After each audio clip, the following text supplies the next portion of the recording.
Morning, Neil. Morning. I'm Laurence. Hi, nice to meet you, Laurence. Nice to meet you as well. Site manager. Brilliant. Can I come in? I'm here. I'm reporting for my first day as apprentice. Follow myself and I'll show you what you'll be doing for the day. Brilliant. Can't wait. Looking forward to it. Quite excited.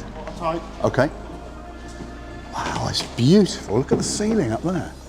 Yeah, well, if you show me how to do it, because I remember using these back in school, actually, a long time ago. All we'll do is we'll score down both sides with a chisel. Yep. And then once you've scored down both sides, we'll get your marking gauge and just score down it that way. Okay, got you.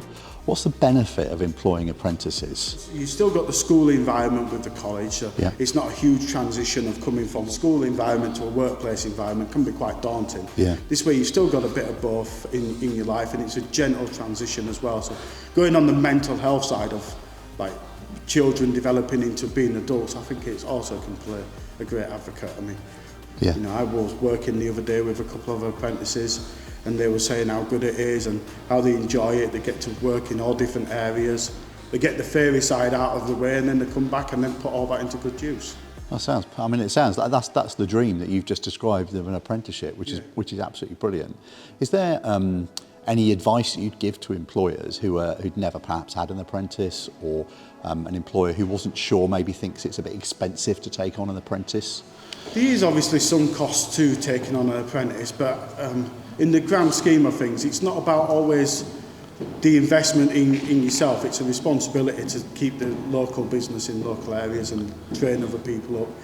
I mean, when I was an apprentice, I got trained up by my company that I worked for back then, and once I was qualified, I spent the next 5 years sharpening my tools, as the saying goes, to get better and better. So the first 12 months, I would say I was probably a bit more of a cost factor where they was covering me. But once you get past that stage and they start developing, you teach them the way you want it done. Not, I have it all the time, and people, oh well, I've always done it this way, but that's not the Benney's way. That's not our way. That's not the way the council want it for the historical recordings.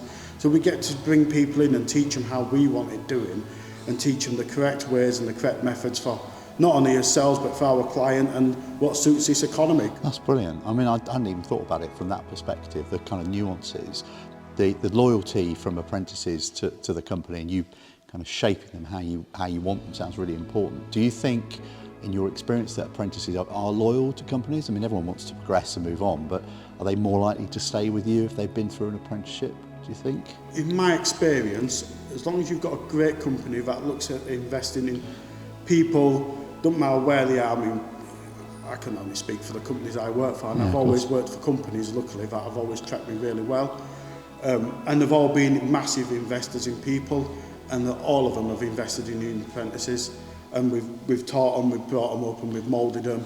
And I know people that have worked in, the same construction company for 10, 15, 20 years. Yeah. And it's only because they want to grow and the company's not there for the growth, or the growth pattern isn't there for what meets their demand, or they want to move as I did from my local area. I mean, I still speak to my boss from 26 years ago when I first started off, Patrick, and whenever I go back up to Yorkshire, I ring him up and we go out for a meal and have a couple of beers together. So we've still got that bond 26 years after I started my apprenticeship. That's phenomenal. Loyalty as well as friendship. I mean, what a great offer for everyone, apprentice and employer, isn't it? Sounds like an amazing culture.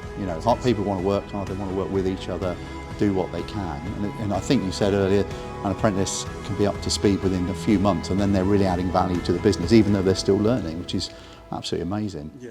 Neil, thank you so much. I've really enjoyed it. Thanks for your patience, showing me how to fit a hinge, and for chatting to us about being an apprentice, employing apprentices. It's been a genuine pleasure. Thank you so much. Thank you very much, and we'll see you tomorrow morning at 7:30. Can't wait. I'll be there. Thank you again. I'll bring my lunch.